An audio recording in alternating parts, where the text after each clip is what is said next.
بسم اللہ الرحمن الرحیم۔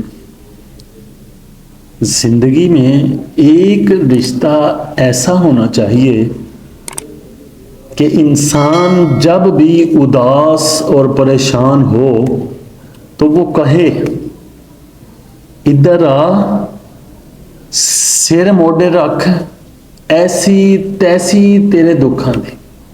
ایک ماں نے اپنے 1 سال کے بچے سے پوچھا، بیٹا جسم کا کون سا حصہ سب سے افضل ہے؟ جسم کا کون سا حصہ سب سے اہم ہے؟ تو بچے نے کہا کہ ہاتھ اور پاؤں۔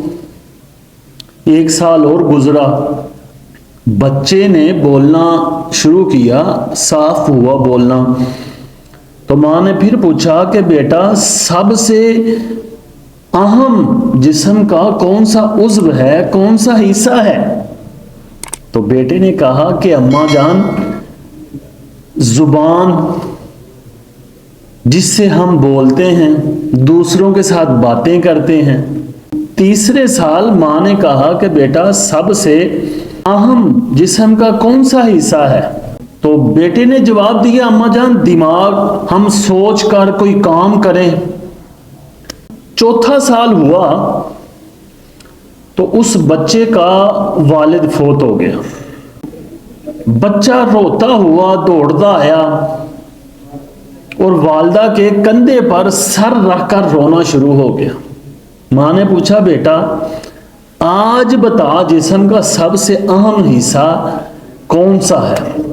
بیٹے نے کہا، اماں جان آج مجھے کسی چیز کا نہیں پتا، آج تو میرا باپ چلا گیا، مجھے بہت زیادہ پریشانی ہے۔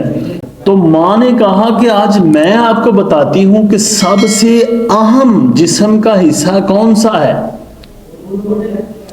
تو ماں نے کہا کہ بیٹا جسم کا سب سے اہم حصہ وہ کندھا ہے جس پر انسان سر رکھ کر رو لے۔ کیونکہ جب دکھ اور پریشانیاں آتی ہیں، اگر انسان کسی کو سنائے نہ، کسی کے کندھے پر سر رکھ کر روئے نہ، تو یہ پریشانیاں انسان کو مار دیتی ہیں۔ اللہ تعالیٰ سب کی پریشانیاں آسان فرمائے۔